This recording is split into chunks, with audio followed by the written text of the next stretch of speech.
What's shaking YouTube? Stove Sports here with another entry in my collecting tip series. I am not an expert collector by any means, but I feel like there's some things I could share getting back into collecting 3 or 4 years ago.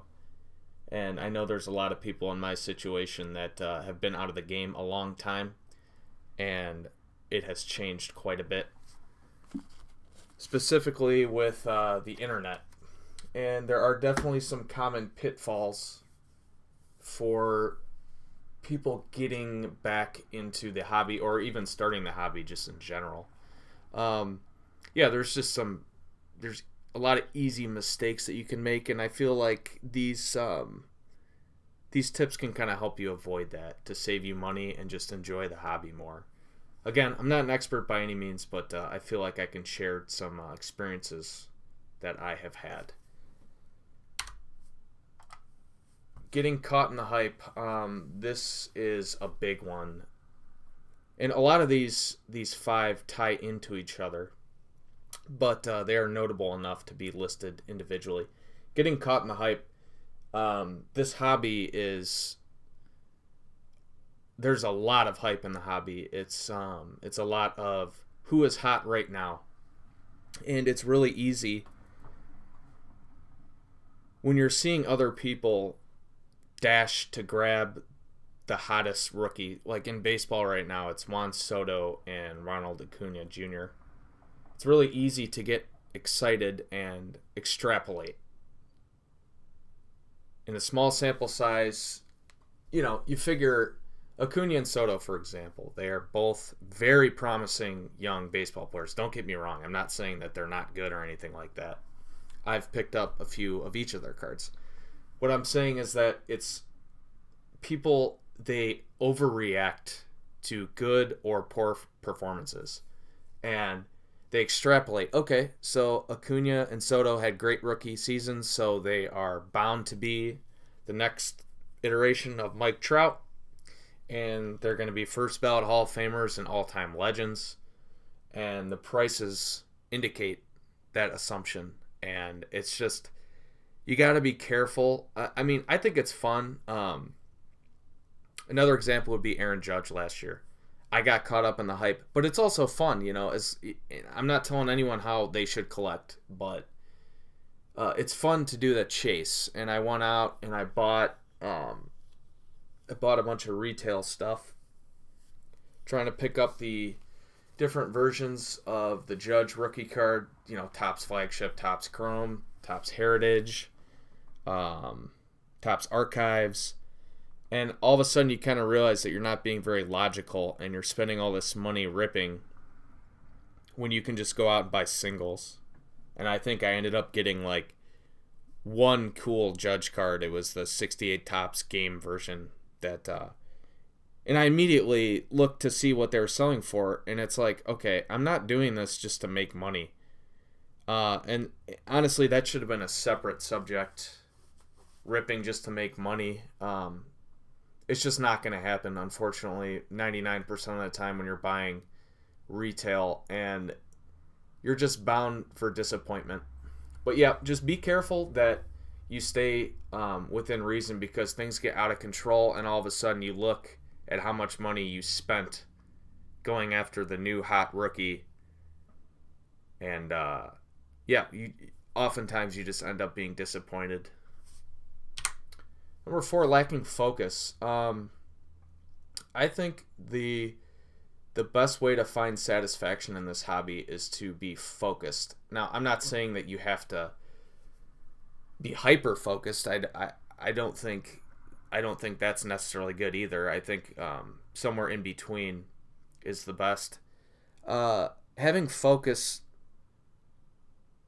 you have the best chance of being satisfied if you've dialed in what you're looking for. Whether you're a set collector, you want one specific set. You want to, whatever. You want to do the 1986 top set. You want to make a binder, right? I've been thinking about that. You have a project that you're working on, and you get satisfaction as you slowly complete your goals. and it's easy to have your focus spread out too far, where I don't know about you, but I don't have unlimited funds, so I need to kind of have specific cards in mind. And it's not for me to tell you what your focus is, but that's something to think about. What would make you happy to have? For me, I like to concentrate on rookie cards. And there's 1,000 products. So baseball rookie cards. Okay. So I like Topps Flagship, Topps Chrome, Topps Heritage, and sometimes the Bowman Chrome First Prospect cards. That, to me, it's fun. It's satisfying to pick up iterations of those. And honestly, there's so many variations within even those products. You got short prints and you got refractors and you have all that stuff. So I think it's important for every collector to kind of sit and think seriously about what they want to focus on. Find your niche. And then on top of that, on YouTube, there's such a big community that you can find people with the same niche, and you can help each other out, and you can follow along as they try to complete goals similar to yours. And it's just more fun than just trying to get a little bit of everything, because you're just going to dilute your collection. Where, in my opinion, you're gonna look at your collection and it's just going to be so scatterbrained, and there's no theme or anything like that. Being impatient. This is a huge one, and I've definitely been guilty of this. You have an idea of something you want, let's say. A lot of times for me, I see like-minded YouTubers, they have a card that maybe I hadn't thought about, and I immediately want it, right? If you just go out and you immediately buy a card, a buy it now on eBay card is listed. I'll give you an example. I want to get the Lindor rookie Topps Chrome card, and I think I saw Mike O had bought one, and I had bought the flagship version, but the Chrome version is much more expensive. It's much scarcer, especially in a PSA 10. And yeah, I can just go buy one for like $130. Or I can be patient and look for an auction, put some snipes out there, maybe find one for a best offer and offer a price that is reasonable. Don't go out lowballing people, but if you just immediately go buy cards that you realize you want, it's easy to get carried away. And what happens is you're going to end up grossly overspending in the long run, and you're just going to have less cards. And your collection's going to be less satisfying to have. On top of that, I think, I don't know if it's this case for everybody, but for me, when you're patient and you wait a long time for a card and you finally get it at a good deal, you just feel good. And it's that delayed gratification that, this is something, it's work to wait. For me personally, because I'm a naturally impatient person. And, when you finally do get that card, it's just so much more satisfying to me. So save money, be patient. It ties into not researching before you buy. When you decide, when you decide some cards that you want, you really do need to research about it, or you're going to end up being unhappy, or you're going to get screwed. You'll be taken advantage of by a dishonest listing, which is very common on eBay. And you're going to get the version of a card that you might not want, or you're going to grossly overpay. So just be careful. Present example, let's say someone's getting into the hobby now and they want to pick up the big rookie from last year. You want an Acuna, right? So, okay, you're going to hop on eBay, type in Ronald Acuna rookie card, Topps, whatever. And you're going to see so many of his cards with the rookie card logo. Cool, okay, I'm just going to buy it now. Going back to the last one, being patient. I'm just going to buy it now. And then you're going to think, okay, great, I have this Ronald Acuna card. This is awesome. This is a great investment, whatever. And let's say he continues his tear next year and you're sitting back, patting yourself on the back for getting the Acuna card before it went out of your price range.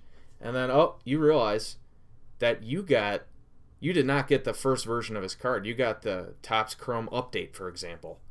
And you thought you had a great deal. And yeah, it's cool. You have a Ronald Acuna rookie card technically, but it's not a desirable one. And it turns out to be a bad investment and you overpaid for it. That's just an example. I mean, if you don't research what you're buying, you're going to end up overpaying, absolutely, and you're going to end up having it's just inevitable disappointment. I'm not saying that these are golden rules, but these are definitely things to consider. So definitely research the different versions of cards, research the prices of these cards, or you're going to be in for a nasty surprise. This is the number one tip that I have. If you're not having fun in this hobby, you're doing something wrong.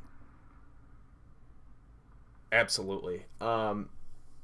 I think a big one with this is, especially seeing people on YouTube or in card shops,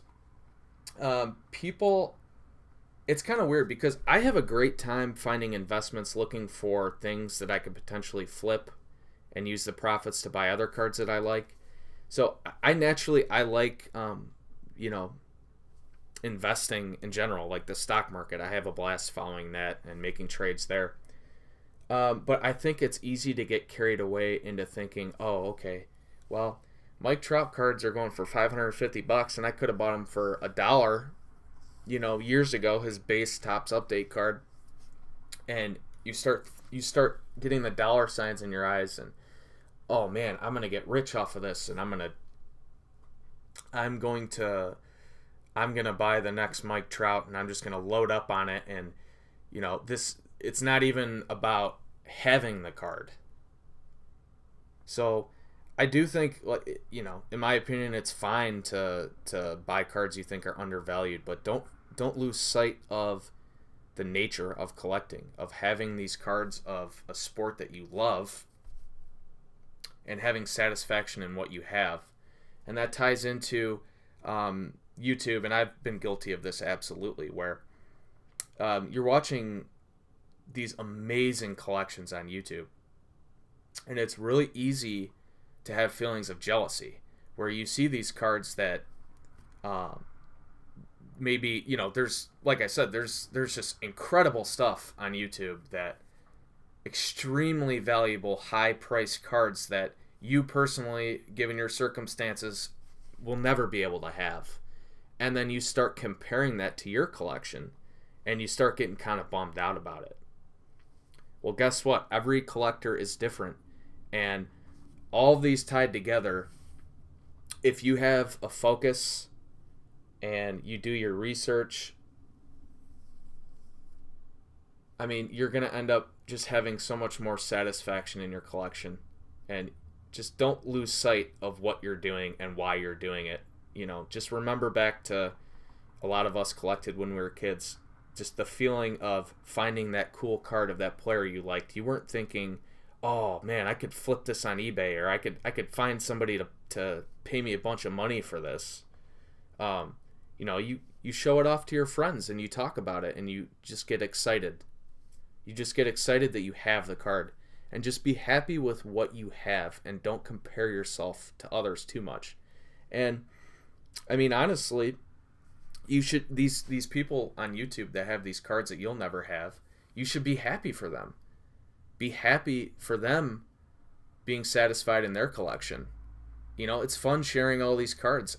I'm happy for people when they show, they might show a card, it might be $1 shipped on eBay, but this person is super excited about it, and I just think that's awesome. And that's what the YouTube community is all about. Like, we're one big group.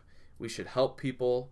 We should help collectors when we can, and we should be happy for them when they meet their goals. So that's just a little bit of just some things I've thought about, some mistakes I've made, some mistakes I've seen other people making, and just kind of something that's been on my mind. And I hope that helps. If this helps one person, like I said in my last tips video, if this helps one person, then it was definitely worth it. So let me know if you have any ideas about anything else, tips that you might have, mistakes you might have made, and you want to help beginning collectors avoid. I'd be happy to cover that. And that's basically all I have. So this is Stove Sports. Thanks for watching. Hope you guys have a great day. Peace.